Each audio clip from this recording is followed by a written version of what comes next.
From Hyderabad IGNOU regional centre. ఈరోజు ఈ live ఛానల్లో హిస్టరీ ఆఫ్ ఎన్విరాన్మెంట్ బుక్లో నుంచి unit number 6 history of environments and philosophy. History of environment and philosophy అనే 6th యూనిట్ను ఈరోజు మన లైవ్ ఛానల్లో డిస్కస్ చేయబోతున్నాం. So 6th unit history of environment and it's philosophy, it's philosophical background of environment. That is ఏంటంటే ఫారెస్ట్ను మన philosophy ఆస్పెక్ట్లో ఎలా చూశారు, వాటర్ను మన ఫిలాసఫీ ఆస్పెక్ట్లో ఎలా చూశారు, ఇండియన్ ఫిలాసఫీ ఆస్పెక్ట్లో ఎలా చూశారు, వాటర్ను ఇండియన్ ఫిలాసఫీ ఆస్పెక్ట్లో ఎలా చూశారు, plants and animals Indian philosophy ఆస్పెక్ట్లో ఎలా చూశారు అనేది మేజర్ డిస్కషన్. తర్వాత మైనర్గా ఏంటంటే మనం ఈ యూనిట్లో ప్రిలిమినరీ రిమార్క్స్ అనేటువంటి ఒక హెడ్డింగ్ ఉన్నది. దాంట్లో ఏంటంటే ఇంట్రడక్షన్ ఆఫ్ దీస్ 4 ఆస్పెక్ట్స్. ఇది 4 ఆస్పెక్ట్స్. వన్ ఈజ్ ఫారెస్ట్ ఎలా కన్సిడర్ చేసినాం, నెక్స్ట్ వాటర్ని ఎలా కన్సిడర్ చేసినాం, దెన్ ప్లాంట్స్ని ఎలా కనెక్ట్ చేసినాం, లేక్స్ అండ్ పాండ్స్ను ఎలా కన్సిడర్ చేసినాం అనేది మనం ఎన్విరాన్మెంట్ తోటి ముడిపెట్టినాం. ప్రతి కంట్రీ కూడా ఎన్విరాన్మెంట్ తగ్గిపోతుంది, ఎన్విరాన్మెంట్ డ్యామేజ్ అవుతుంది. ఎన్విరాన్మెంట్ డ్యామేజ్ కావటం వల్ల ఎన్విరాన్మెంట్ అంటే ఏంటి అసలు? ఎన్విరాన్మెంట్ అంటే మానవుడు అతని యొక్క సరౌండింగ్స్ మానవుడు అతని సరౌండింగ్స్ మీదనే బతుకుతాడు మానవుడు. ఆ సరౌండింగ్స్ ఏంటి అంటే మానవుడు పీల్చేటువంటి గాలి, మానవుడు యూజ్ చేసేటువంటి వాటర్, మానవుడు ఈ మిగతా ఎనిమల్స్ కానీ మొత్తం బాడీలో 80% ఏముంటుందంటే వాటర్ ఉంటుంది, ఎయిర్ ఉంటుంది, మిగతా ఉంటుంది. కాబట్టి దీంట్లో ముఖ్యమైనటువంటి ఈ యొక్క ఎన్విరాన్మెంట్ ఇది పొల్యూషన్ అయినట్టయితే ఏది వాటరు ఎయిర్ పొల్యూషన్ కావటం వల్ల ఏమవుతుందంటే దాంతో ఈ ఎన్విరాన్మెంట్ పొల్యూషన్ అవుతుంది. ఎన్విరాన్మెంట్ పొల్యూషన్ తోటి మానవులు కానీ జంతుజాలం కానీ నివసించలేకపోతున్నాయి. ఎన్విరాన్మెంట్ అంటే ముఖ్యంగా మన సరౌండింగ్స్లో ఉండేటువంటి లేక్స్, పాండ్స్, మరి వాటర్ బాడీస్ అంటే వెల్స్, మరి ఇవి ఇంకా ప్లాంట్స్. మనకు ఏంటంటే ప్లాంట్స్ మనకు మనం పీల్చేటువంటి యొక్క ఆక్సిజన్ మనం ప్లాంట్స్ ద్వారా వస్తుంది. ఎయిర్ పొల్యూషన్ రూపుమాపేది ఏంటంటే వృక్షాలు ఉంటేనే కానీ ఎయిర్ పొల్యూషన్ తగ్గుతుంది. వృక్షాలు దేనికి కారణం అంటే మరి పొల్యూషన్ తగ్గడమే కాకుండా వాతావరణం చల్లబడటం కోసం, మరి రెయిన్స్ రావడానికి కూడా ఫారెస్ట్సే ముఖ్యం, ట్రీసే ముఖ్యం. మరి కంటామినేట్ వాటర్ కనుక తాగినట్టయితే మనం ముఖ్యంగా వాటర్ ఏంటంటే ఏ వాటర్ మంచిదంటే మనకు గ్లేషియర్ వాటర్, మంచు వాటర్ కానీ లేదా రెయిన్ వాటర్ను స్టోరేజ్ చేసేటువంటి పాండ్స్ కానీ, వెల్స్ కానీ, గ్రౌండ్ వాటర్ కానీ, ఇది ఫ్రెష్ వాటర్. అదే మనం సీస్ పోతే సముద్రాలకు పోతే అది సాల్ట్ వాటర్. ఆ సాల్ట్ వాటర్ కనుక మనం మా హ్యూమన్ బీయింగ్స్ కానీ జంతువులు కానీ తాగలేవు. దాన్ని తాగినట్టయితే అవి చనిపోవడం. ఫిషెస్ కూడా అక్వేరియం అండ్ ఫ్లోరా ఫౌనా అన్నీ కూడా ఈ సాల్ట్ వాటర్ తోటి మరి ఏది కూడా ప్రాణులు బ్రతకలేవు. ఇంకోటి పంటలు కూడా పండలేవు. మరి ముఖ్యంగా ఈ వాటర్ ఫ్రెష్ వాటర్ ఎక్కడి నుంచి వస్తుందంటే రెయిన్స్ నుంచి వస్తుంది. రెయిన్స్ నుంచి వచ్చేటువంటి ఫ్రెష్ వాటర్ను ఒడిసిపట్టేటువంటి ఏంటి అంటే పాండ్స్, లేక్స్, వెల్స్, ఇవి చెరువులు, చిన్న చిన్న చెరువులు. మరి ఇప్పుడు ఏంటంటే ఎవ్రీ హౌజ్లో కట్టడానికి పర్మిషన్ ముందు ఒక అక్కడ గుంట ఉన్నదా, గుంట అంటే బిట్స్ ఉంటేనే హౌస్ పర్మిషన్ ఇస్తున్నారు. ఎందుకు? వాటర్ హార్వెస్టింగ్ అంటే రెయిన్ వాటర్ను విడిచిపడితేనే కానీ మరి డ్రింకింగ్ వాటర్ లెవెల్ పెరుగుతుంది. Drinking water level, under ground water level పెరిగితే కానీ వాటర్ లెవెల్ పెరిగితే కానీ ఆ వాటరే ఫ్రెష్ వాటర్. అంటే రెయిన్ వాటర్ను వివిధ రకాలుగా పైనుంచి వచ్చే, ఆకాశం నుంచి వచ్చేటువంటి రెయిన్ వాటర్ను ఒడిసిపట్టేటువంటి వివిధ రకాలైనటువంటి యొక్క కెనాల్స్ నుంచి కానీ మరి పాండ్స్ నుంచి కానీ లేక్స్ నుంచి కానీ వెల్స్ నుంచి కానీ గ్రౌండ్ వాటర్ పెరగడానికి ఇవన్నీ కారణం. ఈ అన్నిటి ద్వారానే మనం ఫ్రెష్ వాటర్ దొరుకుతుంది. కాబట్టి ఫ్రెష్ వాటర్ దొరికే కాడనే మానవులు నివసించారు. ఫ్రెష్ వాటర్ మానవులు కానీ జంతువులు కానీ ఎక్కడైతే ఫ్రెష్ వాటర్ దొరుకుతుందో అక్కడనే హ్యూమన్ బీయింగ్స్ కానీ ఎనిమల్స్ కానీ నివసిస్తాయి. మిగతా చోట్ల మరి ఈ ఫిష్ కూడా, అక్వేరియం ఫిషెస్ కూడా ఈ యొక్క ఫ్రెష్ వాటర్లోనే పెద్ద పెద్ద ఫిషెస్, మంచి ఫిషెస్, మానవునికి తినేటువంటి ఫిషెస్ దొరుకుతాయి. సో ఆ విధంగా వాటర్ బాడీస్ కనుక మనం పొల్యూషన్ అయితే మానవులు కానీ జంతువులు కానీ బ్రతకలేదు. అట్లే ఎయిర్ కూడా పొల్యూషన్ అయితే ఏమైంది?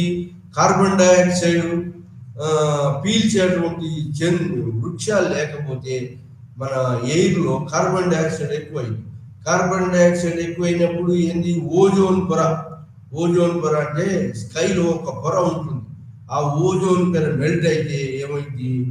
ఆ ఓజోన్ పొర మెల్ట్ అయితే అతివృష్టి, అనావృష్టి లేదా మొత్తం ఏది నార్త్ పోలు, సౌత్ పోలులో ఉన్నటువంటి యొక్క సముద్రాలు మట్టం పెరుగుతుంది.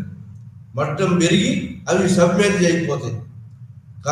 ఆ విధంగా కార్బన్ డైఆక్సైడ్ను తీసుకునేటువంటి యొక్క ప్లాంట్స్ లేకపోతే హ్యూమన్ బీయింగ్స్ కానీ ఎనిమల్స్ కానీ సర్వైవ్ కాలేదు. కాబట్టి ఈ ఇండియన్ ఫిలాసఫీలో మొదటి నుంచి కూడా మనకు వీటిని రక్షించాలంటే వేదాల నుంచి ప్లాంట్స్ను, వాటర్ బాడీస్ను మరి పవిత్రమైన జలాలుగా, పవిత్రమైన నదులుగా, గంగా నది ఎక్కడి నుంచి వచ్చింది? శంకరుని యొక్క జుట్టు నుంచి వచ్చినటువంటిది. అట్లనే యమునోత్రి నుంచి అట్లా నదులు కూడా పవిత్రమైన నదులుగా భావించారు.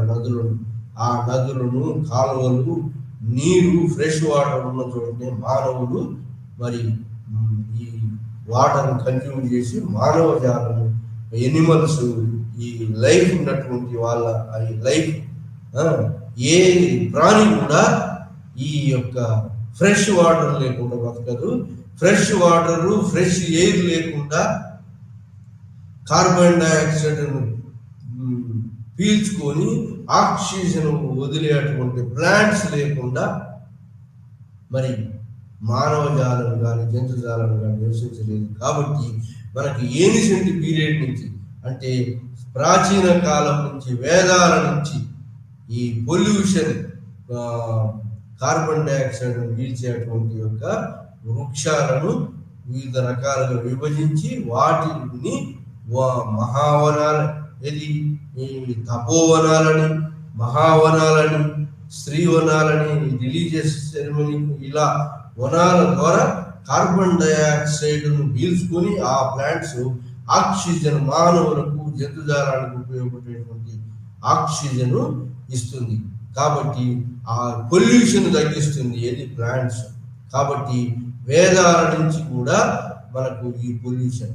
ఇంకా ఏంటంటే మనం ఈ ఏన్షియంట్ సిటీస్లలో ద్వారకా నగరం ఉంది ఒకటి.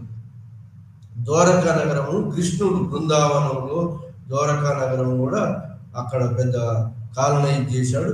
అది మనం రీసెంట్గా ద్వారకా నగరాన్ని కూడా మనం ఎక్స్కవేషన్లో వెస్ట్రన్ కోస్ట్లో కనిపెట్టి అక్కడ కృష్ణుడు నివసించాడు. ద్వారకా నగరం ఉన్నది. ఇప్పుడున్న ద్వారకా నగరం కింద ఇంకో ద్వారకా నగరం ఉందని చెప్పి మనం ఎక్స్కవేషన్లో డిగ్గింగ్లో కనిపెట్టాము. సో ఆ విధంగా మరి బృందావనం, శ్రీకృష్ణుడు ఉన్నటువంటి ఒక బృందావనంలో వేల కొద్ది గార్డెన్స్ ఉండేవని, ఈ బృందావనం ఇప్పుడు వేల కొద్ది ఫారెస్ట్లు, మెనీ ఫారెస్ట్లు ఉండేవి. అక్కడ ఈ శ్రీకృష్ణుడు మరి ఈ యొక్క బృందావనంలో నివసించాడు. అక్కడ బృందావనంలో ఆవులు మేపాడు. సో ఆ విధంగా మరి ఈ యొక్క ప్లాంట్స్ మరి శ్రీ మహాభారతంలో కూడా మరి ప్లాంట్స్ ఇంపార్టెన్స్ మరి ఏది భగవద్గీతలో కూడా ప్లాంట్స్ ఇంపార్టెంట్. బనియన్ ట్రీ కింద భగవద్గీత శ్రీకృష్ణుడు అర్జునుడు బోధించాడట. సో ఆ విధంగా మన దగ్గర మరి కొన్ని వెస్ట్రన్ కంట్రీస్లో ఉన్నటువంటి యొక్క ఇన్వెన్షన్స్ మరి మన దగ్గర కొన్ని రాలేదు. వాటికి ఎందుకు రాలేదు అంటే necessity is the mother of invention. అవసరం పడితే కొన్ని ఇన్వెన్షన్స్ వెస్ట్రన్ కంట్రీస్ చేసిన ఇన్వెన్షన్స్ మన దగ్గర రాలేదు. ఎందుకు రాలేదు అనేది కూడా కొంత రీజన్ చెప్తుండ్రు. ఇంకోటి ఈ వేదాల పీరియడ్ల నుంచి ప్రాచీన సంస్కృతి నుంచి ఈ అన్నిటిని పవిత్రంగా భావించారు. ఏది వాటర్ బాడీస్, మరి ప్లాంట్స్, మరి లేక్స్, ఈ ఫారెస్ట్ను పవిత్రంగా భావించారు. సో ఆ విధంగా వీటన్నిటిని వేదకాలం నుంచి ప్రాచీన సంస్కృతి నుంచి మనం వర్షిప్ చేస్తూ వచ్చినాం వీటన్నిటిని. సో ఇవి పవిత్రమైనటువంటివి, మానవ జాలానికి జంతుజాలానికి ఉపయోగపడేటువంటి. కానీ వేదకాలం నుంచి మన దగ్గర ఈ సాంప్రదాయం నెలకొని ఉంది. కానీ కొన్ని వెస్ట్రన్ కంట్రీస్లో డెవలప్ అయినటువంటి కొన్ని ఇన్వెన్షన్స్ మన దగ్గర కొన్ని రాలేదు. వాటికి కారణం ఏంటంటే వెస్ట్రన్ కంట్రీస్ ఏంటి అంటే వెస్ట్రన్ కంట్రీస్లలో పాశ్చాత్య దేశాలలో ఏంటి లైట్ ఇన్వెన్షన్ జరిగింది. లైట్ అంటే బల్బ్, ఎలక్ట్రిసిటీ. అక్కడ జరిగింది కానీ మన దగ్గర జరగలేదు. ఎందుకు జరగలేదు అంటే పాశ్చాత్య దేశాల్లో ఏంటి ఎప్పుడు సన్షైన్ ఉండదు. అందుకని వాళ్ళు గుడ్ మార్నింగ్, సన్షైన్ వస్తే పవిత్రమైంది గుడ్ మార్నింగ్ అంటారు. కానీ మనమేమంటాం నమస్తే అని వంగి నమస్కారం. ఎందుకు మనకి సన్షైన్ ఎక్కువ సన్షైన్ ఉంటుంది మనకు. సో 3 కాలాల్లో sunshine Pavitra sunshine plenty of sunshine ఉంటుంది. కాబట్టి మనకు ఆ యొక్క చీకటిగా డార్క్గా ఉండేటువంటి పాశ్చాత్యులకు అవసరం పడ్డటువంటి యొక్క లైట్ను మన వాళ్ళు కనుక్కోలేదు. అది రీజన్. ఏంటంటే లైట్ అక్కడి నుంచి ఎందుకు వచ్చింది, రీసెంట్ ఇన్వెన్షన్స్కి ఎందుకు వచ్చింది అంటే అక్కడ ఉన్నటువంటి పాశ్చాత్య అవసరాల కొద్దీ అవి కనుగొనబడ్డాయి. మన అవసరాల కొద్దీ మన యొక్క వాటిని పవిత్రంగా చూడటం మన వాళ్ళ పనికి వచ్చి మన వాళ్ళు కనుక్కున్నారు. ఈ విధంగా లైట్ ఇన్వెన్షన్ వెస్ట్రన్ కంట్రీస్లో పాశ్చాత్య దేశాల్లో జరిగింది. ఇంకా అట్లా కాకుండా గ్లాస్ కూడా ఇది ఒక ఇన్వెన్షన్ కూడా. గ్లాస్ కూడా ఇన్వెన్షన్ మరి పాశ్చాత్య దేశాలకు కనుగొంది. ఎందుకంటే గ్లాస్ అనేది సన్షైన్ తక్కువగా ఉంటుంది. కాబట్టి సన్షైన్ను మరి ఈ కల్పించడానికి గ్లాస్ మిర్రర్ లాగా పనిచేసి సన్షైన్ లోపలికి పంపిస్తుంది. ఇంకోటి కోల్డ్ విండ్స్ ఉంటాయి అక్కడ పాశ్చాత్య దేశాలు. కోల్డ్ విండ్స్ నుంచి కూడా ఇది రక్షిస్తుంది ఏది గ్లాస్. కాబట్టి ఈ రెండు ముఖ్యంగా నెసెసిటీసు మరి పాశ్చాత్య దేశాల్లో గ్లాస్ ఇన్వెన్షన్, మరి ఈ యొక్క గ్లాస్ కనిపెట్టడం, మరి ఈ లైట్ కనిపెట్టడం పాశ్చాత్య దేశాల్లో జరిగింది, మన దగ్గర జరగలేదు. ఇది కారణం ముఖ్యమైనటువంటి యొక్క ఏది ఎలక్ట్రిసిటీ లైట్ కనుక్కోవటం, అది చీకటిగా ఉంటాయి, ఎక్కువ సన్షైన్ ఉండదు కాబట్టి వాళ్ళు కనుక్కున్నారు. అట్లనే గ్లాస్ సన్షైన్ తక్కువగా ఉంటుందా, ఉన్న సన్షైన్ మరి కనిపించడానికి, కాబట్టి గ్లాస్ నుంచి పెనిట్రేట్ అవుతుంది సన్షైన్. అట్లే కోల్డ్ విండ్స్ నుంచి రక్షించబడతారు, కోల్డ్ విండ్స్ ఆపడానికి పనికి వస్తుంది. కాబట్టి గ్లాస్ ఇన్వెన్షన్ అక్కడ జరిగింది. ఆ విధంగా కొన్ని ఇన్వెన్షన్స్ పాశ్చాత్య దేశాల్లో ఈ రీసెంట్ ఇన్వెన్షన్స్ కొన్ని జరిగినాయి. కానీ మన ఇండియన్ ఫిలాసఫీలో మన ఈ వాటర్ బాడీస్ని కానీ, మరి ఫారెస్ట్ను కానీ, మరి ప్లాంట్స్ అండ్ ఎనిమల్స్ని కానీ, మరి ఎయిర్ పొల్యూషన్ కానీ, ఇవన్నిటిని ఇండియన్ ఫిలాసఫీలో మనం ఏన్షియంట్ వేదాల నుంచి వీటన్నిటిని పవిత్రమైన వాటిగా పూజిస్తూ, పవిత్రమైనట్టుగా భావిస్తూ, వివిధ రకాలుగా వాటిని వర్ణన చేసి ఇండియన్ ఫిలాసఫీలో ఒక అంతర్భాగమైంది. ఫర్ ఎగ్జాంపుల్ ఫారెస్ట్ ఉంటేనే మనకు వర్షాలు పడతాయి. ఫారెస్ట్ వల్ల 2 లాభాలు, ఇది అడవుల వల్ల 2-3 లాభాలు ఉన్నాయి. అడవుల వల్ల అందుకని మన దగ్గర ఇండియన్ ఫిలాసఫీలో వేదాల నుంచి కూడా మనకు ఫారెస్ట్ను 2-3 రకాలుగా విభజించారు.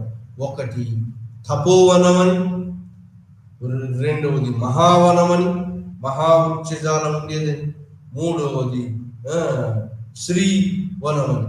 అంటే తపోవనం అంటే ఏంటి అంటే, ఫారెస్ట్ తపోవనం అంటే ఋషులు మునులు తపస్సు చేసుకునేటువంటి ప్లేస్.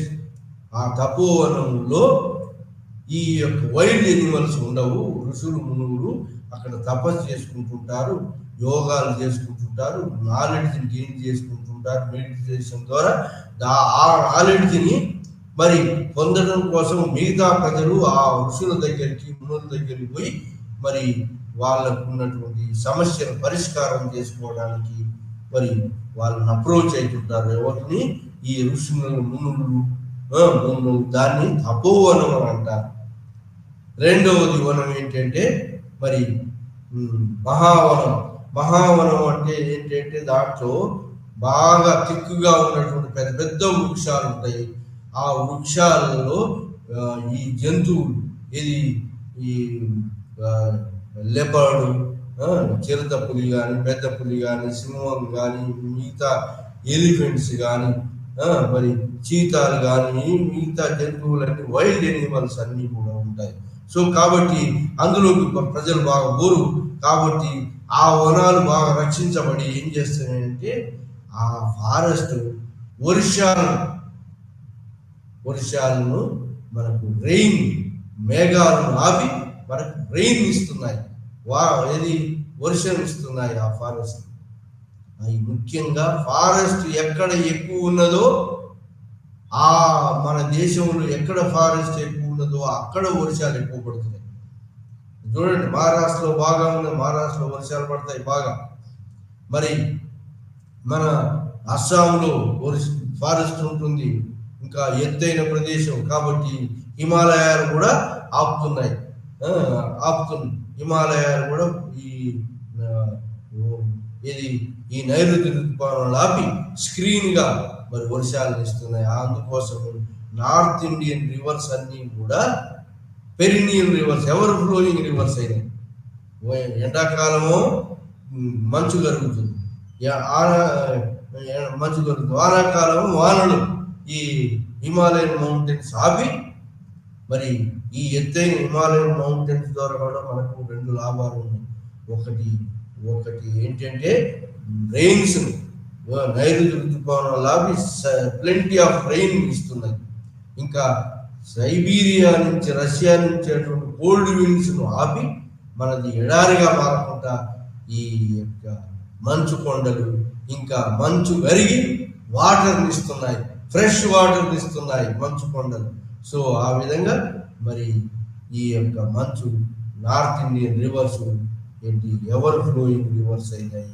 అవి మానవులకు సరిపోయేటువంటి ఒక డెల్టాను కూడా ఫామ్ చేసినాయి. గంగా, యమున, బ్రహ్మపుత్ర నదులు, ఈ పుణ్య నదులు.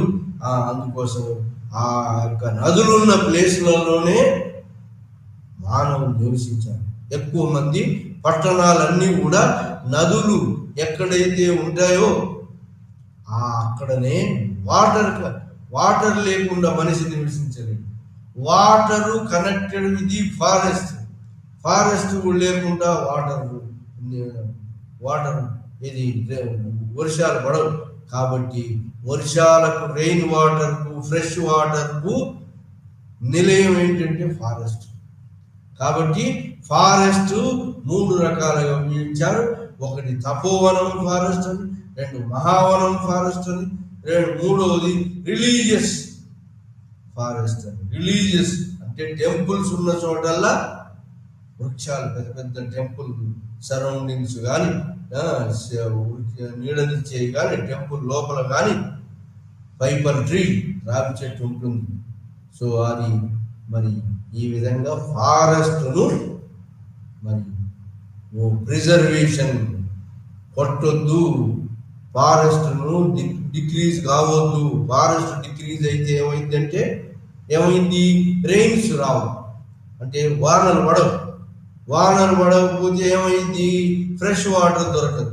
ఫ్రెష్ వాటర్ దొరకకపోతే ఏమైంది ఫారెస్ట్ ఫ్రెష్ వాటర్ దొరకకుండా వానలు పడకపోతే ఏమైందంటే ఓజోన్ పొర, ఆకాశంలో ఉన్న ఓజోన్ పొర కరిగిపోతుంది. ఓజోన్ పొర కరిగిపోయి కార్బన్ డైఆక్సైడ్ ఎక్కువై ఓజోన్ పొర కరిగి మరి సీ లెవెల్స్ పెరిగిపోయి సముద్ర మట్టాలు పెరిగిపోయి సముద్ర మట్టంలో ఉన్నటువంటి దగ్గరలో ఉన్నటువంటి యొక్క సిటీస్ అన్ని ముంచేస్తుంది. ఆ విధంగా ప్రజలకు హాని కలుగుతుంది. అందుకోసం ఫారెస్ట్ను ప్రొటెక్ట్ చేయడానికి మరి వేదకాలం నుంచి కూడా ఫారెస్ట్ను అలాంటి యొక్క పవిత్రమైనటువంటి ఫారెస్టులుగా మరి ఫారెస్ట్ను కన్జర్వేషన్ ఈ ఫారెస్ట్ చేస్తున్నాయి.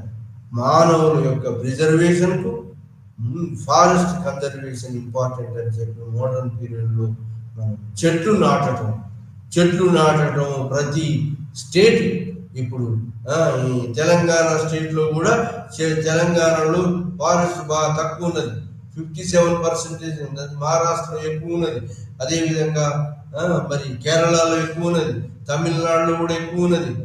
సో కాబట్టి ఆ ఫారెస్ట్ను తరిగిపోకుండా మన తెలంగాణలో మన పోయిన గవర్నమెంట్లో ఏం చేశారంటే, ఇది టిఆర్ఎస్ గవర్నమెంట్లో ఫారెస్ట్ను పెంచడం కోసం ఎన్నో చెట్లను నాటించే కార్యక్రమం, మరి గార్డెన్స్ను చెట్లను నాటించే కార్యక్రమం చేశారు. అది వృక్ష సంపదను వృద్ధి చేస్తేనే కానీ మరి బ్రిటిషర్స్ కూడా ఫారెస్ట్ కన్జర్వేషన్ అంటే ఫారెస్ట్ రక్షించాలి. ఎందుకంటే ఫారెస్ట్ జరిగిపోతే వర్షాలు పడకపోతే హ్యూమన్ బీయింగ్స్ బ్రతకలేదు. సో ఆ ఫ్రెష్ వాటర్ దొరకదు. కాబట్టి ఫారెస్ట్ కన్జర్వేషన్ పాలసీ బ్రిటిష్ వాళ్ళు కూడా తీసుకున్నారు. మరి ఏన్షియంట్ పీరియడ్లో కూడా మరి ఆ అశోకుని కాలంలో కూడా చెట్లను నాటించాడు. బాటమడిపోతుంటే ఇరువైపులా చెట్లను, ఈ చెట్లు ఏం చేస్తాయి, ఈ షేడ్ గివింగ్ ఏది నీడనిస్తాయి. నీడనిచ్చినవి కాకుండా పంటలు, ఈ ఫారెస్ట్ నుంచి మన పంటలు ఎన్నో పంటలు వస్తున్నాయి, ఏది తేనెలు వస్తున్నాయి, ఫారెస్ట్ ప్రోడక్ట్స్, ఫలాలు, పండ్లు కాకుండా వుడ్, టేక్ వుడ్, షిప్ తయారు చేయడానికి. సో ఆ విధంగా ఫారెస్ట్ ఎన్నో రకాలుగా మరి మనకు ఉపయోగపడుతుంది. కాబట్టి ఏన్షియంట్ పీరియడ్ నుంచి ఫారెస్ట్ను ఒక గొప్ప అదృష్టంగా భావించి ఫారెస్ట్ను ప్రిజర్వేషన్ చేయాలని చెప్పి ఇంకొకటి కొన్ని తెగల వాళ్ళు, విష్ణువు తెగ వాళ్ళు కొన్ని ప్లాంట్స్ను తమ యొక్క హోలీ పవిత్రంగా భావించారు. అట్లనే కొన్ని ఫారెస్ట్ ఎక్కడైతే ఫారెస్ట్ ఎక్కువ ఉంటుందో అక్కడ రెయిన్స్ ఇప్పుడు కూడా మనం రెయిన్స్ ఎక్కువ వస్తాయి. కాబట్టి ఈ ఫారెస్ట్ ప్రిజర్వేషన్ అనేది ఇండియన్ ఫిలాసఫీలో ఒక అంతర్భాగమైంది. ఫారెస్ట్ను ప్రిజర్వ్ చేస్తే ఫారెస్టే మనకు హ్యూమన్ బీయింగ్స్ను ప్రిజర్వ్ చేయడానికి, హ్యూమన్ బీయింగ్స్ను ప్రొటెక్ట్ చేయడానికి, ప్రిజర్వ్ చేయడానికి, ఎనిమల్స్ హ్యూమన్ బీయింగ్స్ను కావలసినటువంటి ఫుడ్, మరి కావలసినటువంటి కలప, కావలసినటువంటి రెయిన్ వానలు, కావలసినటువంటి నీరు సమృద్ధిగా చేస్తుంది. కావలసినటువంటి కార్బన్ డైఆక్సైడ్ నుంచి ఆక్సిజన్ వదిలేసి మనకు మానవులకు జంతుజాలానికి కావలసినటువంటి యొక్క ఆక్సిజన్ అవి వదులుస్తున్నాయి, కార్బన్ డైఆక్సైడ్ పీల్చుకుంటాయి. అంటే మానవులు జంతుజాలం వదిలినటువంటి యొక్క వేస్ట్ను ఫారెస్ట్ తీసుకుంటుంది. ఫారెస్ట్ వదిలేసినటువంటి యొక్క ఫ్రెష్ ఎయిర్ పొల్యూషన్ లేకుండా చేస్తుంది. కాబట్టి ఎయిర్ పొల్యూషన్ కాకుండా కంట్రోల్ చేయగలిగింది ఒకటి ఫారెస్ట్. ఎయిర్ పొల్యూషన్ రూపుమాపుతుంది. ఎయిర్ పొల్యూషనే కాకుండా ఇంకా ఏం చేస్తుంది? వాటర్ను ప్రసాదిస్తుంది, మానవులకు ఫ్రెష్ వాటర్ను ప్రసాదిస్తుంది ఫారెస్ట్. మరి మానవులకు ఉపయోగపడే కలపను కూడా ఇస్తుంది, మానవులకు ఉపయోగపడే ఫుడ్ ఫ్రూట్స్ ఇస్తుంది. సో ఇలాంటి ఫారెస్ట్ను మనం ఏన్షియంట్ ఫిలాసఫీ నుంచి, ఏన్షియంట్ వేదాల నుంచి కూడా ఫారెస్ట్ను, అడవులను మనం హోలీ పవిత్రమైనవిగా భావించి, మన వేదాల నుంచి కూడా ఫారెస్ట్ను పవిత్రమైన వాటిగా భావించి వాటిని కట్ చేయడానికి నిషేధించడం జరిగింది. వివిధ రాజులు పవిత్రమైనటువంటి యొక్క ఈ ఫారెస్ట్ను ప్రిజర్వ్ చేయాలని చెప్పి ఏన్షియంట్ పీరియడ్లో ఫిలాసఫీ రాజులు కూడా చర్యలు తీసుకున్నారు. ఈ యొక్క ఫారెస్ట్కు అంత ఇంపార్టెంట్ ఉన్నది. ఈ యొక్క మన ఫారెస్ట్ తోటే హ్యూమన్ బీయింగ్స్ మరి ఎనిమల్స్ కూడా జంతుజాలంకి ఎసెన్షియల్ అయినటువంటి గాలిని, ఫ్రెష్ గాలిని, ఫ్రెష్ నీటిని అందించేటిది. మళ్ళీ ఫ్రెష్ నీటి వల్ల ఫుడ్ గ్రెయిన్స్ పంట పండుతుంది. అదే సీ వాటర్ తోటి, సాల్ట్ వాటర్ తోటి పంటలు పండవు. సో ఫ్రెష్ వాటర్ ఇవ్వడం కాకుండా డెల్టా సాయిల్ కూడా ఏర్పాటు చేస్తున్నాయి ఫారెస్ట్. ఇంకోటి ఫారెస్ట్ ఏంటి? సాయిల్ ఎరాషన్ అంటే భూమి కొట్టుకపోకుండా ఆపుతున్నాయి, సాయిల్ ఎరాషన్ కాకుండా ఆపుతున్నాయి. ఆ విధంగా ఫారెస్ట్ ఎన్నో రకాలుగా ఉపయోగపడుతుంది. కాబట్టి ఇండియన్ ఫిలాసఫీలో వేదాల కాడి నుంచి ఈ ఫారెస్ట్ను పవిత్రమైనటువంటి యొక్క వాటిగా మనం భావించి వాటిని పూజిస్తున్నాం ఫారెస్ట్ను. అందుకోసం రిలీజియస్ ఫారెస్ట్ అని, రిలీజన్ ఎక్కడైతే టెంపుల్స్ ఉంటాయో టెంపుల్ దగ్గర ఫారెస్ట్, టెంపుల్లో పొల్యూషన్ తగ్గించడానికి ఫారెస్ట్లు ఉంటాయి సరౌండింగ్స్. ఇంకా మరి గవర్నమెంట్ మ్యాంగో ట్రీస్ను, మరి మిగతా గార్డెన్స్ను, మరి మొగల్స్ గార్డెన్స్, పబ్లిక్ గార్డెన్స్. ఇప్పుడు చూడండి, మన ఇక్కడ ఏదైతే పట్టణం ఉందో ఆ పట్టణ జనాభాకు వదిలేటువంటి కార్బన్ డైఆక్సైడ్ని పీల్చేటువంటి యొక్క forest Vanasthali hills in Hyderabad, Vanasthali hill, హరితవనం, డీర్ పార్క్, జింకల పార్క్ చుట్టూతో ఉంది హైదరాబాద్.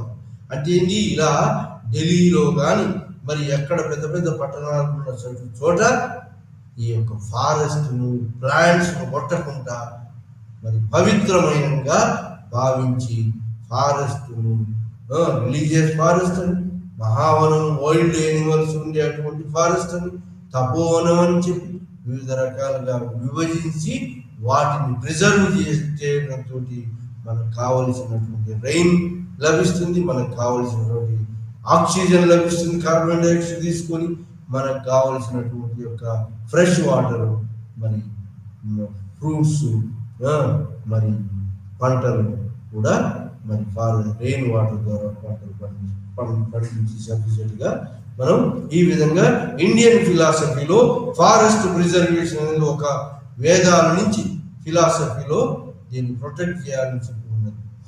సో అదేవిధంగా వాటర్ బాడీస్, ఇంకా water in Indian philosophy, water context in Indian ఫిలాసఫీలో వాటర్, ఫ్రెష్ వాటర్కు నిలయమైనటువంటి ఉన్నటువంటి ఏంటి లేక్స్, పాండ్స్, పెద్ద పెద్ద డ్యామ్స్ కట్టి మరి మరి ఇరిగేషన్ కోసం, పంటలు పండియడం కోసం డ్యామ్స్ కట్టారు, పాండ్స్ కట్టారు.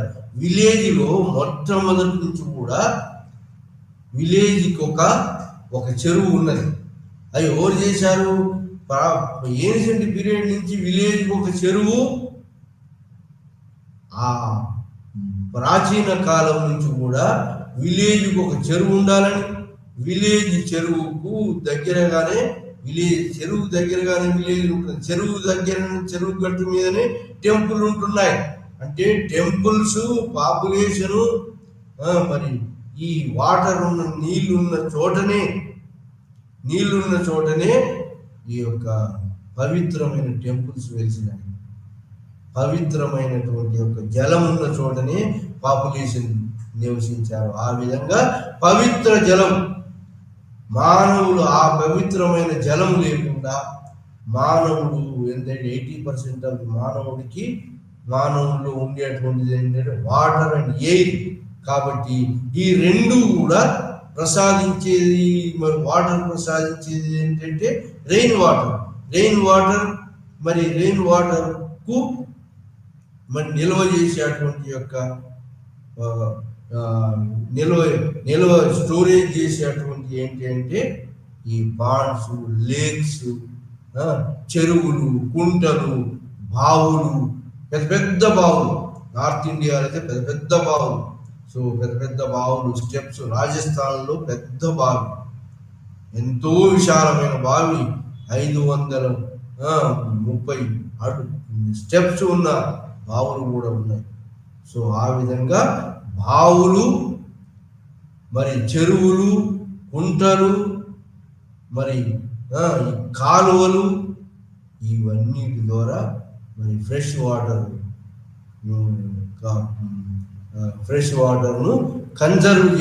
ప్రిజర్వ్ చేయడానికి ఇవన్నిటిని రెయిన్ వాటర్. మనకు ఋతువులు ఏమున్నాయి? గ్రీష్మ ఋతువు ఉంది, మరి అదేవిధంగా మరి వింటర్ సీజన్ ఉంది, తర్వాత రైనీ సీజన్ ఉంది, తర్వాత ఆటమన్ కాలం అంటే చిగురు ఆకులు వచ్చేటువంటి కాలం. 4 ఋతువులు ఉన్నాయి. ఆ విధంగా రైనీ సీజన్లో వచ్చినటువంటి రెయిన్ అంతా కూడా స్టోర్ చేసేటువంటి, నిల్వ చేసేటువంటి చెరువులు, కుంటలు, బావులు, కాలువల ద్వారా. సో ఈ విధంగా యమునా నదికి కాలువ ద్వారా ఈ గంగా నది మీద కూడా కాశీ, ప్రయాగ ఈ పవిత్ర జలాలుగా భావించారు. ఇది గంగా జలం పవిత్ర. అందుకోసం గంగా జలాన్ని పొల్యూషన్ కాకుండా ప్రభుత్వాలు చర్య తీసుకుంటున్నాయి. సో ఆ విధంగా నదులు పొల్యూటెడ్ కాకుండా, పాండ్స్, లేక్స్ పొల్యూటెడ్ కాకుండా మరి చర్యలు తీసుకుంటున్నారు. సో ఆ విధంగా ప్రభుత్వాలు ఈ యొక్క ఫ్రెష్ వాటర్ను, రెయిన్ వాటర్ను కన్జర్వ్ చేసేటువంటి ఈ యొక్క నీటి కుంటలు, నీటి చిన్నవి మరి ఎక్కడికక్కడ రెయిన్ వాటర్ను ఒడిసిపట్టేటువంటి ఫ్రెష్ వాటర్. దాని రెయిన్ వాటరే ఫ్రెష్ వాటర్. ఈ ఫ్రెష్ వాటర్ ఎక్కడి నుంచి వస్తుంది? ఒకటి మంచు కరగడం వల్ల వస్తుంది, ఇంకోటి రెయిన్ వాటర్ తోటి వస్తుంది. రెయిన్ సీజన్ కొన్ని రోజులే ఉంటుంది. ఆ సీజన్లో రెయిన్ వాటర్ను ఒడిసిపట్టేటువంటి యొక్క ఈ అన్నిటిని డెవలప్ చేసి, అన్నిటిని వృద్ధి చేసి మరి మానవులు, జంతుజాలము నివసించేటట్టుగా ప్రభుత్వాలు చర్య తీసుకుంటున్నాయి. సో ఆ విధంగా ఫ్రెష్ వాటర్ ఉంటే కానీ మానవుడు నివసించగలడు హెల్దీగా. ఆ విధంగా వాటర్ హ్యూమన్ బీయింగ్ ఎనిమల్ బాడీలో 80% వాటర్ ఉంటుంది. సో 80% వాటర్, ఎయిర్ ఉంటుంది. కాబట్టి ఈ రెండు మరి అన్పొల్యూటెడ్ గా ఉన్నంతసేపే ఈ మానవులు కానీ జంతుజాలం కానీ నివసిస్తారు. మానవులకు ముఖ్యంగా కావాల్సింది ఏంటంటే ఫ్రెష్ వాటర్. మరి ఫ్రెష్ వాటర్ ద్వారానే దాని కనెక్షన్ అయినటువంటి ఫుడ్ గ్రెయిన్స్ అన్ని కూడా ఫ్రెష్ వాటర్ తోటి పండుతుంది. సీ వాటర్ తోటి ఏ పండవు, సాల్ట్ వాటర్ తోటి. సో కాబట్టి ఫ్రెష్ వాటర్ను తాగేది మానవుడే, మరి కన్జ్యూమ్ చేసేది మానవుడే, ఫ్రెష్ వాటర్ తోటి పంటలు పండించేది మానవుడే, ఫ్రెష్ వాటర్ తోటి పండ్లు ఫలాలు మరి వివిధ రకాల మానవులు జంతుజాలానికి ఉపయోగపడేటువంటి వాటరు, మరి ఈ పండ్లు ఫలాలు ఇవన్నీ కూడా వాటర్ బాడీస్ తోటి వస్తున్నాయి. కాబట్టి పవిత్ర గంగా, పవిత్ర కావేరీ నది, పవిత్ర గోదావరి నది, బాసరా టెంపుల్స్ వెలిసినాయి. ఈ నదుల యొక్క ప్లేసెస్ లో టెంపుల్స్ వెలిసినాయి. పెద్ద పెద్ద టెంపుల్స్, పెద్ద పెద్ద సిటీస్ అన్ని కూడా ఈ నదీ పరివాహక ప్రాంతంలో. మరి విలేజెస్ కూడా ఎక్కడైతే చెరువు ఉన్నదో, ఎక్కడైతే కుంట ఉన్నదో, ఎక్కడైతే వాటర్ ఉన్నదో, ఎక్కడైతే వాగులు ఉన్నాయో, ఎక్కడైతే కాలువలు ఉన్నాయో అక్కడ పాపులేషన్ నివసించడం మొదలుపెట్టారు. ఎందుకంటే వాటర్ ముఖ్యం. కాబట్టి వాటర్ లేకుండా ఏది కాదు. కాబట్టి వాటర్ లెవెల్ పెంచాలంటే ఏం చేయాలి? ఫ్రెష్ రెయినీ వాటర్ను ప్రిజర్వ్ చేయాలి. దేని ద్వారా? కాలువల ద్వారా అయితేంది, చెరువుల ద్వారా అయితేంది, కుంటల ద్వారా అయితేంది, బావుల ద్వారా అయితేంది, ఫ్రెష్ వాటర్ను ప్రిజర్వ్ చేస్తే కానీ ఆ fresh water level, water bodies level పెరిగి మరి వెల్స్ లో వాటర్ దొరుకుతుంది, వాటి బావులలో వాటర్ దొరుకుతుంది. ఆ బావుల వాటర్, నదుల వాటర్, మరి నదుల వాటర్ పంటలకు, బావుల వాటర్ పంటలకు, ఆ విధంగా మానవులకు జంతుజాలానికి అవసరమైనటువంటి యొక్క మరి ఆహారము ఈ ఫ్రెష్ వాటర్ వల్లనే లభిస్తుంది. ఫ్రెష్ వాటర్ లేకుండా ఈ యొక్క ఆహారం లభించదు. మరి జంతుజాలము కానీ ఏ ప్రాణి కూడా బ్రతకజాలదు. కాబట్టి ఈవెన్ చేపలు కూడా మరి ఫ్రెష్ వాటర్లో పెరిగినట్టుగా, ఫ్రెష్ వాటర్లో ఉన్నటువంటి టేస్ట్ ఉన్నటువంటి సముద్రంలో చేపలు అంతగా ఉండవు. కాబట్టి చేపలు కూడా మరి అక్వేరియం, నీళ్ళల్లో ఉండేవి కూడా ఫ్రెష్ వాటర్ను కోరుకుంటాయి అన్ని జీవజాలాలు. సో ఆ విధంగా నీళ్లు అంత ఇంపార్టెంట్. మరి అంత ఆ బాడీస్ను ఈ ఇండియన్ ఫిలాసఫీలో మొదటి నుంచి కూడా ఆ బాడీస్ను, ఈ వాటర్ బాడీస్ను ప్రిజర్వ్ చేసేటువంటి యొక్క చర్యలు రాజులు కానీ, ఆ తర్వాత వచ్చినటువంటి ప్రభుత్వాలు కానీ, ఆ తర్వాత వచ్చినటువంటి వాళ్ళు అన్ని కూడా ప్రిజర్వేషన్ ఆఫ్ ది వాటర్ అనేటువంటి చర్యలు తీసుకున్నారు. సో ఆ వాటర్ లేకుండా, ఫ్రెష్ వాటర్ లేకుండా జంతుజాలం కానీ ఏ ప్రాణి కూడా జీవించలేదు. సో ఇది రెండవ అంశం. మూడవ అంశం ఏంటంటే, ఇది ఫారెస్ట్ ఒకటి ఇంపార్టెంట్, రెండవది వాటర్ ఇంపార్టెంట్, మూడవది ఇంపార్టెంట్ అయినటువంటిది ఏంటి అంటే ఈ ఎయిర్ పొల్యూషన్ కాకుండా ఉండాలి. ఎయిర్ పొల్యూషన్ అంటే వాతావరణం పొల్యూషన్ లేకుండా చేసేటువంటిది. పొల్యూషన్ ఏం చేస్తున్నాయి అంటే ఈ మోడర్న్ ఇండస్ట్రీస్, మరి modern vehicles, petrol vehicle, diesel vehicle, మరి మోడర్న్ ఇండస్ట్రీస్ ఈ వాటర్ బాడీస్ లేకుండా చేయటం, వాటర్ బాడీస్ పొల్యూషన్ చేయటం. సో ఈ పొల్యూషన్ లేకుండా పొల్యూషన్ కంట్రోల్ చేయడానికి వృక్షాలు కావాలి, ఫారెస్ట్ ఉండాలి. ఇంకా ఈ యొక్క మోడర్న్ ఇండస్ట్రియలైజేషన్, అర్బనైజేషన్ అంటే పట్టణీకరణ, పారిశ్రామికరణ ద్వారా ఏమైతుంది అంటే ఈ ఫారెస్ట్ మొట్టమొదటి బిగినింగ్ లో ఫారెస్ట్ కట్ చేశారు. ఏమిటి కోసం? అగ్రికల్చర్, ఫుడ్ గ్రెయిన్స్ ప్రొడక్షన్ కోసం. తర్వాత రియలైజ్ అయ్యి ఫారెస్ట్ ప్రొడ్యూస్ చేయడానికి conservation of the forest acts తీసుకొచ్చారు, ఫారెస్ట్ ను ప్రొటెక్ట్ చేయడం మొదలు పెట్టారు. ఆ విధంగా మరి ఈ యొక్క ఫారెస్ట్ మరి ఈ ఎయిర్ పొల్యూషన్ కాకుండా మరి ఫారెస్ట్ ఈ కార్బన్ డైఆక్సైడ్ పీల్చుకొని ఆక్సిజన్ వదిలేటట్టుగా ఫారెస్ట్ ప్రిజర్వేషన్ పెట్టుకున్నారు. సో ఆ విధంగా ఎయిర్ పొల్యూషన్ తగ్గిస్తుంది ఫారెస్ట్. ఇంకా ఇది కాకుండా మరి ఇంకా ఒకటి ఏంటంటే ఇది ప్లాంట్స్ అండ్ ఎనిమల్స్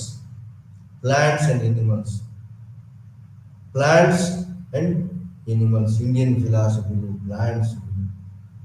ప్లాంట్ని పవిత్రమైన ప్లాంట్స్గా భావించారు. ప్లాంట్స్ ఇది ఏన్షియంట్ పీరియడ్ నుంచి, అంటే ఏన్షియంట్ పీరియడ్లో మరి వేదకాలంలో కూడా మరి ప్లాంట్స్ ఏది కల్ప పోతుందని చెప్పి, ఏది యజ్ఞాగాలలో కల్ప పోతుందని చెప్పి, ఎనిమల్స్ డిక్రీజ్ అవుతుందని చెప్పి మరి ప్రొటెస్ట్ మూమెంట్ బయలుదేరింది. ఆ విధంగా ఇండియన్ ఫిలాసఫీలో Buddhism, Jainism against killing of animals, against the firewood, యజ్ఞయాగాలను ఫైర్వుడ్ కాల్చడం వల్ల ఏది మోక్షం లభిస్తుందనే నమ్మకాన్ని తొలగిస్తూ బుద్ధిజం, జైనిజం ప్రొటెస్ట్ మూమెంట్స్ తీసుకొచ్చారు. సో ఆ విధంగా ప్రొటెస్ట్ మూమెంట్స్ తీసుకొచ్చి ప్లాంట్స్, ఎనిమల్స్ కిల్ చేయొద్దు అని అహింసా సిద్ధాంతాన్ని తీసుకొచ్చారు. దాంతో అంతమంది యజ్ఞయాగాలు చేసి మరి ఎనిమల్స్ కౌను తిన్నటువంటి యొక్క బ్రాహ్మణులు మరి ఆ కౌ ఎనిమల్ మీట్ డిస్కార్డ్ చేశారు, వదిలిపెట్టేశారు. ఎవరు? బ్రాహ్మణులు. మరి ఈ వైశ్యులు వదిలిపెట్టేసి వాళ్ళు మరి వెజిటేరియన్స్ గా మారారు. మరి ఆ విధంగా యజ్ఞయాగ రిలీజన్ పోయి ఏ రిలీజన్? హిందూ రిలీజన్. ఏది హిందూ రిలీజన్? Temple construction. టెంపుల్లో మరి పరమాత్ముడు అందరికి సమానమే, టెంపుల్లో పోయి ప్రార్థన చేసుకుంటే చాలని చెప్పి ఇది నియో హిందూయిజం, నూతన హిందూయిజం అనేది వచ్చింది. సో ఆ విధంగా ప్లాంట్స్, ఎనిమల్స్ రక్షించాలనేటువంటి యొక్క ఉద్దేశం హిందూయిజంలో వచ్చింది. మరి అదేవిధంగా బుద్ధిజం, జైనిజంలో కూడా వచ్చింది అహింసా సిద్ధాంతం. అహింస. ఆ విధంగా ప్లాంట్స్, ఎనిమల్స్ ప్లాంట్స్ మరి తక్కువ కావడానికి కారణం ఏంటి అంటే cutting of the forest, cutting of the plants for agriculture. ఆ విధంగా కట్ చేయకుండా కొన్ని జాతులు విష్ణు జాతి అయితే మరి ఆ యొక్క ఈ ఫారెస్ట్ ట్రీస్ ను హోలీ, పవిత్రమైన ట్రీస్ గా భావించేవారు. ఎవరైనా ఫారెస్ట్ ఆ ట్రీస్ కట్ చేస్తే వాళ్ళు హైకోర్టులో, కోర్టులలో ఛాలెంజ్ చేసి మళ్ళీ వాటిని వాళ్ళ ఫారెస్ట్ ఆ ప్లాంట్స్ కట్ చేసిన వాళ్ళ మీద ఫైన్ విధించి శిక్షించేటట్టుగా చేశారు కోర్టులలో. ఈ మధ్యలోనే విష్ణు విద్యగా ఈ యొక్క బాలీవుడ్ నటుడు ఇంకా చేస్తే దాన్ని ఈ విధంగా మరి ప్లాంట్స్ కట్ చేయటం, ఎనిమల్స్ కట్ చేయటం. కొన్ని ఎనిమల్స్ సాక్రెడ్గా, అంటే ఎనిమల్స్ కొన్ని మరి sacred animals, cow sacred animals. ఆ విధంగా కౌ ప్రిజర్వేషన్ మూవ్మెంట్ వచ్చింది. ఆ విధంగా సాక్రెడ్ ఎనిమల్స్ అయింది. అదే విధంగా సాక్రెడ్ ఎనిమల్స్ ఏవి? భగవంతుని కూడా కొన్ని సాక్రెడ్ పవిత్రమైన ఎనిమల్స్ వాహనాలుగా మారినాయి. ఆ విధంగా ఆ వాహనాలను రెస్పెక్ట్ చేయడం ఇండియన్ ఫిలాసఫీలో ఉంది. మరి సో ఆ విధంగా కొన్ని స్నేక్ వర్షిప్, ఇండస్ వ్యాలీలో స్నేక్ వర్షిప్ కూడా ఉంది. మరి ప్లాంట్ వర్షిప్ కూడా ఉంది. ఇండస్ వ్యాలీలో మొదటి సివిలైజేషన్ అయినటువంటి పురాతన సివిలైజేషన్ ఇండస్ వ్యాలీలో స్నేక్ వర్షిప్ ఉంది. ట్రీస్, వృక్ష వర్షిప్ ఉన్నది. సో ఆ విధంగా వృక్షాలను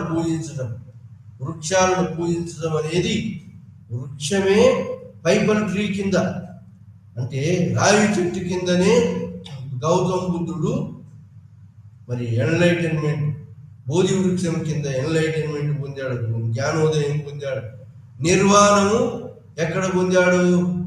పైపల్ ట్రీ కింద నిర్వాణం పొందాడు. సో ఆ విధంగా బుద్ధిజంలో ఈ యొక్క బోధి వృక్షము మరి రాయి చెట్టు ఇంపార్టెంట్. అదేవిధంగా చెట్లను కూడా నరకొద్దు అనేటువంటి మూవింగ్ అన్మూవింగ్ అన్ని కూడా ప్రాణం ఉన్నాయి, చెట్లకు కూడా ప్రాణం ఉందని అని జైనిజం కంప్లీట్ అహింస.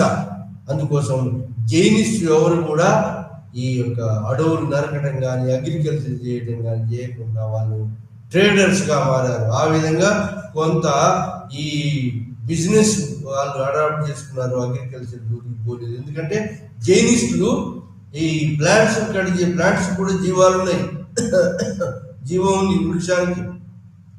వృక్షానికి జీవం ఉన్నది. ఎందుకంటే కట్ చేసినప్పుడు కట్ చేయగానే ఎండిపోతుంది. ఎండిపోయింది మనం కనుక డైడ్ అయినట్టు అది కూడా డైడ్ అయింది కాబట్టి దానికి కూడా ఉన్నది. ఇంకోటి కీటకాలు కూడా ఎక్సెస్ పొల్యూషన్ ద్వారా మరి కీటకాలు పెస్టిసైడ్స్ యూజ్ చేయడం వల్ల, ఎక్సెస్ యూజ్ చేయడం వల్ల కీటకాలు నశిస్తున్నాయి. ఇంకోటి మరి పంటలు కూడా పండకుండా పోతున్నాయి అని చెప్పి అహింసా సిద్ధాంతం హిందూయిజంలో, బుద్ధిజంలో, జైనిజంలో అహింసా సిద్ధాంతం. Preservation of the animals, preservation of the cow, preservation of the forest అని సిద్ధాంతాలు. ప్రిజర్వేషన్ ఆఫ్ ది ప్లాంట్స్ అని వివిధ రకాల ప్లాంట్స్, వివిధ రకాలైనటువంటి యొక్క మరి ప్లాంట్స్, దేవతా వృక్షాలు ఇది నీమ్, ఏది మెడిసినల్ ప్లాంట్స్, ఏది ఈ వేప చెట్టు కింద దేవుని బొమ్మను పెడతారు. దేవతా వనాలు వెలిసిన నార్త్ ఇండియాలో వైష్ణవిదేవి వనం, మరి టెంపుల్స్ ఉన్న దగ్గర ఆ వనాలు వెలిసినాయి. దాన్ని దేవతా వనాలుగా మారాయి. దేవతా వనాలతోటి వనాలు పెంచి మరి ఆ విధంగా ప్లాంట్స్ తరిగిపోకుండా వనాలు వెలిసినాయి. ఆ విధంగా దేవతా వనాలు వచ్చినాయి. అదేవిధంగా మరి ఎనిమల్స్, అహింస పరమో ధర్మ అంటే అహింస అనేది పరమో ధర్మ అంటే అన్నిటికన్నా ధర్మమైంది అని చెప్పే అశోకుడు జంతు బలిని నిషేధించాడు. కొన్ని వారాలు, కొన్ని దినాలు అశోకుడు జంతు బలిని, కళింగ యుద్ధం తర్వాత ఈ యొక్క ఎంతో మంది ప్రాణులు సైనికులతోటి చలించినటువంటి అశోకుడు జంతు బలిని యుద్ధ బేరిని ఆపేసి ధర్మబేరి ద్వారా ప్రచారం చేయడం మొదలుపెట్టాడు. ధర్మఘోష, యుద్ధఘోషను ఆపి ధర్మఘోష. అదేవిధంగా మరి ప్లాంట్స్ అండ్ ఎనిమల్స్ కూడా మరి వెటర్నరీ హాస్పిటల్స్ పెట్టాడు. ఎవరు? ఈ అశోకుడు. వెటర్నరీ జంతుజాలానికి కూడా హాస్పిటల్స్, మానవులకు కాకుండా జంతుజాలానికి. ఇంకా ఆ విధంగా ఫారెస్ట్ను ప్రిజర్వ్ చేయాలని చెప్పి ఏన్షియంట్ పీరియడ్ నుంచి రాజుల కాలంలో కూడా ఫారెస్ట్లో పోయి జంతుజాలాన్ని కిల్లింగ్, జంతువులు వేటాడుతున్నారు. ఆ వేటాడేదాన్ని కూడా నిషేధించడం, ఇలాంటి రిజర్వ్ ఫారెస్ట్గా, ఎవరు పోకూడదని ఫారెస్ట్గా, జంతుజాలను రక్షించాలనేటువంటి ఉద్దేశంతో రిజర్వ్ ఫారెస్ట్గా, వైల్డ్ ఎనిమల్స్ పెంచేటువంటి యొక్క forest, zoological parks, birds sanctuary, వివిధ elephant sanctuary, deer park sanctuary, deer park వృక్షాలు, జింకల పార్క్, అట్లాంటి ఎనిమల్స్ ప్రిజర్వేషన్ చేయడం ద్వారా మరి ఈ వాతావరణం ప్రొటెక్ట్ చేయడం, ఈ ఎనిమల్స్ కోసం అని చెప్పి ప్లాంట్స్ పెంచడం. ఆ ప్లాంట్స్లో మెడిసినల్ ప్లాంట్స్ ఉంటాయి. మెడిసినల్ ప్లాంట్స్ ఇది బనియన్ ట్రీ కింద, బనియన్ ట్రీ అతి పవిత్రమైనదిగా భావిస్తాను. ఎందుకంటే భగవద్గీత, శ్రీకృష్ణుడు భగవద్గీతను అర్జునునికి బోధించింది బనియన్ ట్రీ దగ్గర. ఇంకోటి కుండ్. భీష్మ కుండ్ అంటే భీష్ముడు అర్జునుని తోటి అంపశయ మీద పడుకున్నప్పుడు భీష్ముడు ఫ్రెష్ వాటర్, ఒక యోధుడి నుంచి ఫ్రెష్ వాటర్ కావాలని అడిగితే అప్పుడు అర్జునుడు బాణాలు వేసి ఎర్త్ మీద బాణాలు వేసి ఆ వాటర్ను పైకి తీసి భీష్ముడి నోట్లో పడేటట్టు చేశాడు. దాన్ని భీష్మకుండ్ అంటారు. సో ఈ విధంగా కుండ్స్, బండ్స్, ట్యాంక్స్, మరి చెరువులు, కుంటలు, బావులు, మరి ఈ విధంగా మరి నేచురల్ పాండ్స్, మరి అదేవిధంగా మరి సెల్, ఈ మానవులు మరి వాళ్ళంతా వాళ్ళు ఇది వాలంటరీ వర్క్ ద్వారా ఈచ్ విలేజ్కి కాకతీయుల కాలంలో ఎన్నో గొలుసుకట్టు చెరువులు, మిషన్ భగీరథ గొలుసుకట్టు చెరువులు వచ్చినాయి. అంటే ఒక చెరువు నిండితే ఇంకో చెరువులోకి పోతాయి, ఆ చెరువు నిండితే ఇంకో చెరువు, ఆ విధంగా అన్ని చెరువుల ద్వారా ఈ వాటర్ లెవెల్ పెంచుకుంటూ పోయి డ్రింకింగ్ వాటర్ ప్రాబ్లం కాకుండా మరియు ఈ యొక్క జంతుజాలము, హ్యూమన్ బీయింగ్స్ మరి రక్షించడం కోసం ఇలాంటి గొలుసు కట్టు చెరువులు కూడా కాకతీయుల కాలంలో మిడివల్ హిస్టరీలో, మిడివల్ ఫిలాసఫీలో కూడా ఉన్నది. సో ఈ విధంగా మరి చెరువులు, కుంటలు, బావులు, సో ఇలాంటి యొక్క మరి వాటిని అక్కడ మరి ఆ ఏరియాలో మరి చెరువులే కాకుండా ఆ చుట్టుపట్టు ఫారెస్ట్ పెట్టి ఆ ఫారెస్ట్ శాంక్చరీస్ కూడా పెట్టారు.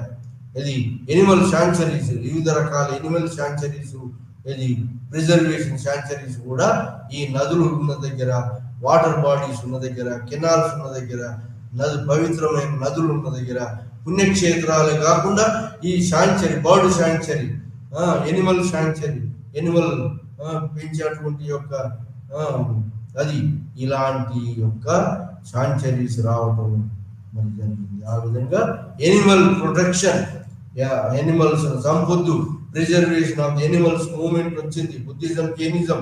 సో ఆ విధంగా మరి హిందూ మతం వాళ్ళు కూడా మరి ప్రిజర్వేషన్ ఆఫ్ ఎనిమల్స్ ఉద్దేశం పెట్టుకొని ఏది ఈ మాంసం తినటం, తినటం బంద్ చేసి వెజిటేరియన్స్గా మారారు. హిందువులలో ఉన్నటువంటి అప్పర్ క్యాస్ట్ వాళ్ళు, ముఖ్యంగా బ్రాహ్మణులు, వైశ్యులు, వాళ్ళని చూసి మిగతా వాళ్ళు కూడా మరి ఈ యొక్క discarding the eating of meat అనేది తయారైన. సో దాంతో వృక్ష సంపదను మీటింగ్ ఆఫ్ ఈట్ మరి దాంతో ఈ వెజిటేరియనిజం అంటే వృక్షాలు పెంచాలి, వృక్షాలు పెంచితేనే కానీ వర్షాలు పడతాయి, వర్షాలు ఉంటేనే కానీ వృక్ష సంపద పెరిగితే కానీ రెయిన్స్ వస్తాయి. ఆ వృక్ష సంపద తోటి మీ జంతుజాలం కానీ, మానవులు కానీ, వాళ్ళ ఫుడ్ గ్రెయిన్స్ కానీ, వాళ్ళ యొక్క తినే పళ్ళు కానీ, ఫలాలు కానీ, మరి ఎనిమల్స్ కావలసినటువంటి ఆహారం కానీ ఈ యొక్క వృక్షాల ద్వారా లభిస్తుంది. కాబట్టి ఆ ఎనిమల్ ప్రొటెక్షన్, వృక్షాల ప్రొటెక్షన్ మరి ఇండియన్ ఫిలాసఫీలో ఒక అంతర్భాగంగా ఉంటూ వచ్చింది. ఆ విధంగా మరి ఇండియన్ ఫిలాసఫీలో అంతర్భాగంగా ఉన్నటువంటిది ఏంటి అంటే, ఇండియన్ ఫిలాసఫీలో ఏది ఫారెస్ట్స్, ఇండియన్ ఫిలాసఫీలో ప్రాచీన భారతదేశంలో నుంచి ప్రాచీన అన్ని కంట్రీస్లో కూడా ఈ విధంగా అన్ని కంట్రీస్ కూడా ఎన్విరాన్మెంట్ ప్రొటెక్షన్ తీసుకున్నాయి. ఈ విధంగా ఈ రీసెంట్ కోర్ట్స్ జడ్జిమెంట్ కూడా environmental history to the students అని అందరికీ కూడా ఎన్విరాన్మెంట్ గురించి అవగాహన చేయడం కోసం మానవులు కానీ, జంతుజాలం కానీ ఎక్కువ కాలము ఈ గ్లోబ్ మీద ఉండడం కోసం అన్ని కంట్రీస్ కలిపి, అన్ని కంట్రీస్ గ్లోబల్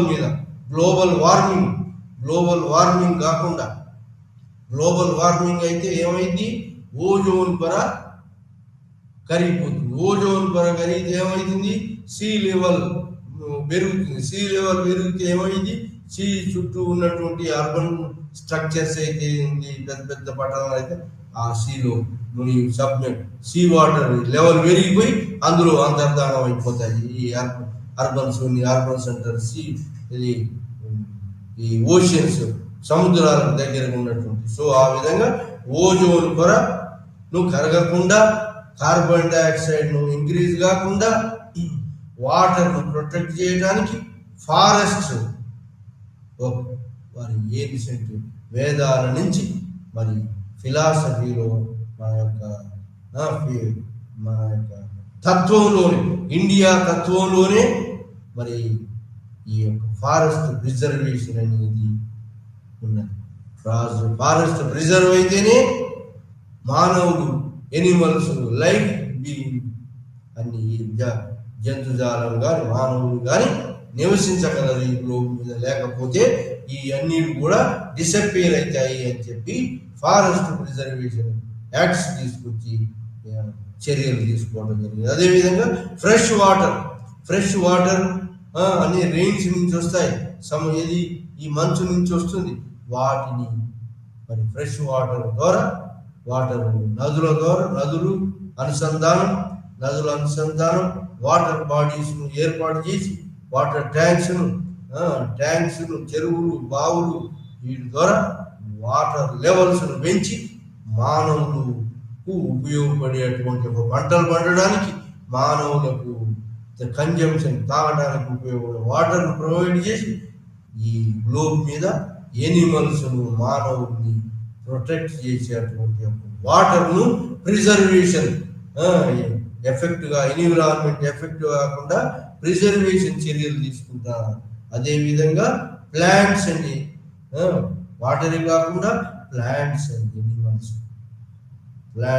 ఎనిమల్స్ కూడా వివిధ రకాలైన ప్లాంట్స్, పవిత్ర దేవతలకు దేవతావనాలు, మరి టెంపుల్స్ వనాలు, మరి మహావనాలు, మరి ఇలా ప్లాంట్స్ పవిత్ర ప్లాంట్స్ బోధి వృక్షం కింద మరి ఈ విధంగా బోధి వృక్షం కింద గౌతమ బుద్ధుడు knowledge turning the wheel of law అనేది జ్ఞానోదయం అయింది. అదే నిర్వాణ మరి పైపల్ ట్రీ కింద ఈ విధంగా పవిత్రమైన ట్రీస్. కృష్ణుడు మరి కృష్ణుడు చనిపోయింది కూడా బోయవాణితో చనిపోయింది కూడా పైపల్ ట్రీ కింద, ఈ అరటి బనియన్ ట్రీ కింద నివసిస్తుంది, పడుకున్నప్పుడు చంపడం జరిగింది. సో ఈ విధంగా బనియన్ ట్రీ పవిత్రమైంది, పైపల్ ట్రీ పవిత్రమైంది, మరి బోధి వృక్షం పవిత్రమైంది. సో ఇలాంటి వృక్షాలు పవిత్రమైన వృక్షాలుగా కొన్ని తెగల వాళ్ళు వృక్షాలను పూజించడం, వృక్ష పూజ అనేది ఇండస్ వ్యాలీ నుంచి వచ్చింది. జంతు పూజ అనేది కూడా వచ్చింది. కొన్ని జంతువులు దేవతలకు వాహనాలుగా ఉన్నాయి, వాటిని పూజించడం మొదలుపెట్టారు. స్నేక్ పాములను కూడా పూజించడం మొదలుపెట్టారు. సో ఈ విధంగా ఈ ప్లాంట్ అండ్ ఎనిమల్ వర్షిప్ కూడా మరి ఏన్షియంట్ పీరియడ్ నుంచి మన ఇండియన్ ఫిలాసఫీలో ఒక అంతర్భాగం అయింది. అదేవిధంగా ఎనిమల్స్ జీవహింస చేయరాదు, అహింస పరమోధర్మ అనేటువంటి యొక్క సిద్ధాంతము గౌతమ బుద్ధుడు, వర్ధమాన మహావీరుడు చేసినటువంటి యొక్క ప్రొటెస్ట్ మూవ్మెంట్ తోటి ఈ ఎనిమల్ రక్షించే ఉద్యమం హిందూయిజంలో కూడా కౌ స్లాటర్ బంద్ చేసిండు.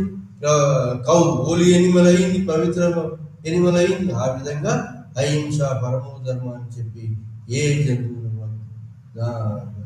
ఏది ఫుడ్ కోసం తినకూడదు అనేటువంటి ఒక సిద్ధాంతం ఫిలాసఫీలో మనం మానవులు తినడం కోసం జంతు బలులు చేస్తున్నారు, జంతు బలుల నిషేధం కూడా మరి జరిగింది. సో ఈ విధంగా ముఖ్యంగా అగ్రికల్చర్ ఉపయోగపడేటువంటి యొక్క జంతువులను చంపరాదు అనేటువంటి ప్రొహిబిషన్ కూడా మతపరంగా ప్రొహిబిషన్ చేయడం జరిగింది. సో ఈ విధంగా preservation of the Animal wealth అనే దానికి ప్రభుత్వ పరంగా మరి మతపరంగా దాని ప్రొటెక్షన్ లభించింది. సో ఈ విధంగా మరి ఎనిమల్ ప్రిజర్వేషన్ తోటి ఎనిమల్ ఆ, తోటే మనకు కొంత ఫారెస్ట్ ఫారెస్ట్లోకి పోకుండా, ఫారెస్ట్ ఇంకా కొట్టకుండా, మానవులు పోయి అందులోకి థిక్ ఫారెస్ట్లోకి పోకుండా థిక్ ఫారెస్ట్ రిజర్వ్ చేయడం వల్ల మనకు వర్షాలు పడటం, కావలసినటువంటి ఫుడ్, ఫారెస్ట్ ప్రోడక్ట్స్ రావడం, ఫారెస్ట్ వల్ల వర్షాలు పడటం, వాటి వల్ల కాలువలు, నదులు ఇవన్నీ రెయిన్ వాటర్ ద్వారా ఇవన్నీ నిండిపోవటం, ఆ విధంగా హ్యూమన్ బీయింగ్స్కు, ఎనిమల్స్కు ఇవి ఒక పవిత్రమైన ఫారెస్ట్గా మరి వెలసిన మిగిలిపోవటం జరిగింది. సో ఈ విధంగా మనం ఫారెస్ట్ను, మరి వాటర్ బాడీస్ను, ప్లాంట్స్ అండ్ ఎనిమల్స్ను, air pollution, industrial air pollution కాకుండా ఎయిర్ పొల్యూషన్, ముఖ్యమైన ఎయిర్ కూడా పొల్యూషన్ కాకుండా ఫిలాసఫీలో అంతర్భాగంగా ఈ మొదటి నుంచి కూడా వేదాల కానించి కూడా ఈ ఈ యొక్క వేదాలకు వ్యతిరేకంగా, యజ్ఞయాగాలకు వ్యతిరేకంగా ప్రొటెస్ట్ మూవ్మెంట్స్ ఈ హిందూయిజంలో ఎయిర్ పొల్యూషన్ రాకుండా టెంపుల్ వర్షిప్ వచ్చింది. సో ఆ విధంగా మరి ఎయిర్ పొల్యూషన్ కూడా, ఎయిర్ పవిత్రం, అది స్వచ్ఛమైన ఎయిర్ కోసం వృక్షాలు పెంచడం, ఫారెస్ట్లు పెంచడం అది మొదలైంది. సో ఇది మరి ఈ ఇండస్ట్రియలైజేషన్, అర్బనైజేషన్ ద్వారా కొంత జరిగినప్పటికీ మరి ఈ ప్రొటెక్ట్ చేయాలని గవర్నమెంట్లు చర్యలు తీసుకోవడం మొదలుపెట్టారు. ఇది మనం ఈరోజు environmental history of environment and environment in Indian philosophy అనేది ఒక అంతర్భాగంగా ఎన్విరాన్మెంట్ ప్రొటెక్షన్ చేసేదాన్ని